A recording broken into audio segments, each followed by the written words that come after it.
Good morning, everyone. How y'all doing this morning? Appreciate y'all showing up. This is Lonnie Hill with Lonnie HIlls Flat-Line Fitness. This is where we burn calories, we flatline fat, and we strengthen our heart on a daily basis through diet and exercise.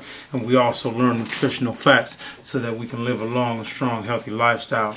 Now, boom, we back at it again. Today is Tuesday, August 29th, 2018. And we about ready to get into it with these joints. You know what I'm saying? These kink, kink, kink, kink, kink, all those things. So, alright, let's get into it. Let's say, if you guys have any questions after this, you know, hey, post them on this link. Let me know what y'all think. Give me your feedback and so forth. But these joints, hey, it's a lot of information right here. I had to break it up. So, here you go. Joints are formed by joints are formed by one bone that articulates with another bone. Joints can be characterized by their structure and their function, or the way they move. Joint motion is referred to as arthrokinematics, with the major motion types being roll, slide, and spin. Those are the different type of joint motions: roll, slide, and spin. Boom, we're finna get into that in just a second. It is important to note that the motions rarely occur, if ever, in isolated true motion, as is the case with the human body. Variations and combinations of these joint motions take place during functional movement, which we all know that. Let's talk about the rolling movement. Now, I need you guys to really pay attention to this because it gets a little tricky when we get to talking about rolling and sliding, because you would think that they're the same, but they're actually different. So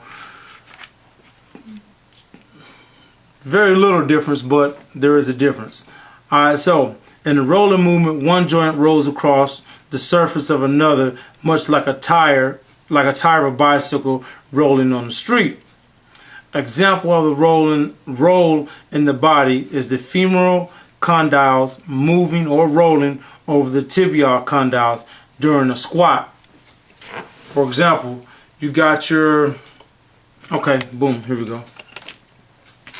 Okay, you got your tibial, which is basically your shin bone, and then your femur, which is your thigh bone, right? Boom, we're going to do this because it rolls like this. So boom, when you're squatting, your tibia is still, it doesn't move. When you squat, your tibia doesn't move.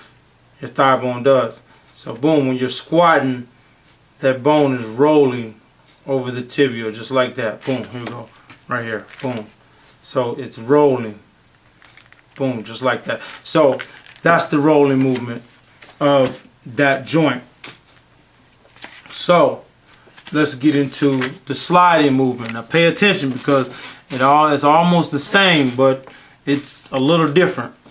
Okay, in the sliding movement, one joint surface sliding across another, much like a tire of a bicycle skidding across the street. So there's a difference between rolling and skidding. Skidding, anybody that knows that rides a bike, when they hit their brakes and it's still and you're still moving, but the tire isn't moving. So it's kind of like that. So example of this is the tibial, which is the shin bones, moving or sliding across the femoral condyle, which is the thigh bone, and a leg extension. Okay, boom. Let's go here again. You got your shin bone and you got your thigh bone. Boom, right? On the leg extension. Leg extension, the thigh bones are isolated, not the shin bones. So the thigh bones, you're sitting down, leg extensions. Now, boom, it's coming up, skidding across that femur. Boom, just like that. Boom. Just like that. Boom. Boom. It almost seems the same, but it isn't. So there it is. That's the sliding and the rolling movement. Now let's talk about the spin movement. In spinning movement, one joint surface rotates on another, much like a twisting of the lid off a jar. Example of a spinning movement in the human body is the head of the radius, the forearm bone, rotating at the end of the humerus during a pronation and supination. Pronation and supination. Boom. That's this movement right here. Boom. Pronation and supination. You know what I'm saying? Of the forearm. So basically, this this joint right here, anytime this joint up in here, anytime, because you know you got your radius and your femoris that connects right here. So anytime pronation and supination, boom, these bones are twisting up in here. These joints, boom, boom, boom. So those are your spinning movement joints. Okay, now that we got that, there are different classifications of joints. Joints are all classified in a certain way. You got the synovial joints. Synovial joints are held together by the joint capsule and ligaments and are most associated with movement in the body. Synovial joints are the most common joints associated with human movement. They comprise approximately 80% of all joints in the body and have the greatest capacity for motion. Okay, we're going to get to talking about what synovial joints are, but we're not going to discuss each joint because that's a whole lot of information and I'll be here all morning with you guys. But I'm going to give you a basis of what it actually is.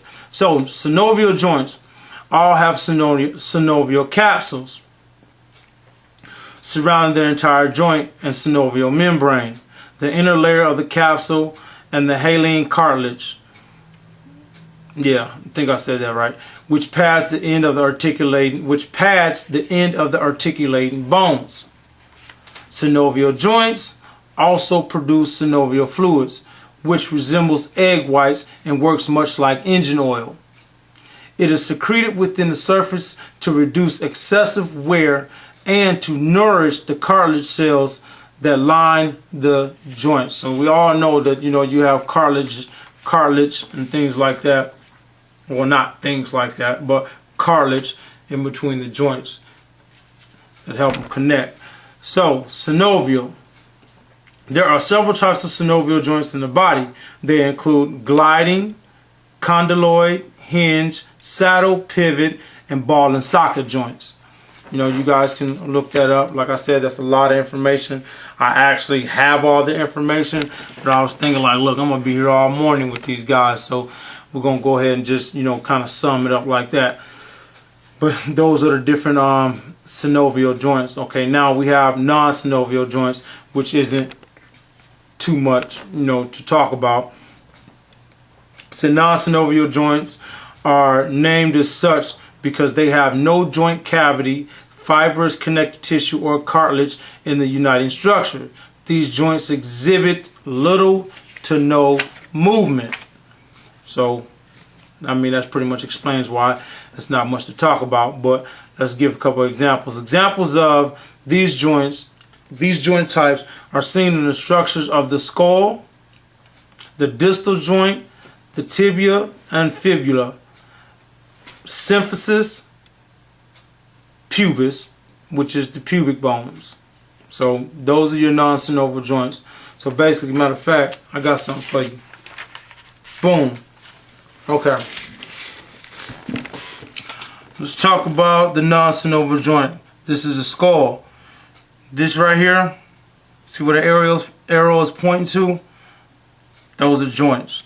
That's a joint. That's a non-synovial joint. So, it's pretty obvious why there isn't much to talk about, because they have no movement. So, boom. There it is. Okay, now that we have all that out the way, the joints and things like that, let's talk about some of the functions of the joints and things like that. So we're going to do functions of the joint. Functions of the joints. Joints serve numerous functional requirements of the musculoskeletal system. Most importantly, joints allow motion and movement. Joints also provide stability, allowing for movement to take place without unwanted movement. Yeah. Right. Okay, joint connective tissue that bring these joints together, that keeps them together so that your body stays together. Because if the joints don't stay together, then you're probably just gonna fall apart. Like limp over, then you ain't gonna be able to stand up. Things like that. Okay, so we're gonna talk about ligaments. Joint connective tissue. Ligaments are fibrous connective tissues that connect bone to bone and provide static and dynamic stability, as well as input the nervous system proprioception. As an input to the nervous system Proprioception. Ligaments are primarily made up of protein called collagen with varying amounts of a second protein called elastin. Collagen fibers are situated in a more parallel fashion to the force that are typically placed on the ligaments. Thus, they provide the ligament with the ability to withstand tension, tensile strength. Elastin. Okay? Elastin gives the ligament some flexibility or elastic recoil to withstand the bending and twisting it may have to endure. Not all ligaments will have the same amount of elastin. For example, your ACL, the anterior cruciate ligament, if I'm saying that right, okay, of the knee, contains very little elastin and is predominantly composed of collagen, which makes it better suited for resisting strong forces and making a good stabilizing structure of the knee. But with all that, it is very important to know that ligaments are characterized by having poor vascularity or poor blood supply, meaning that the ligaments do not heal or repair very well and may be slower to adapt to stress on the body, such as stress caused by exercise. Okay, boom, there it is. There's your joints, your ligaments, and cartilages, as well as elastin, all in one. You know, I appreciate y'all showing up. Let me know what you guys think about this information. There's a lot more to learn, but you know, like I said, I had to break it up because I would have been here all day with you guys, and I know people got to get to work. I got to get to work, so you know, that's just what it is. And I appreciate you guys showing up, showing all the love and support that you guys do on a daily basis. Hope you guys had a great workout this morning, because I did. I know I had a blast this morning. You know, it was very hard, but it wasn't as hard as I thought it was. But it's gonna get better. So, you know, give me your comments on this right here. Please like and share. You can catch me on Facebook under Lonnie HIlls Flat-Line. You can catch me on YouTube under Lonnie HIlls Flat-Line Fitness. You can catch me on Instagram under Flat-Line Fitness 1. I am a licensed certified personal trainer. So, hey, you can hit me up and we can just discuss details on that matter. My email is flat_line fitness @yahoo.com.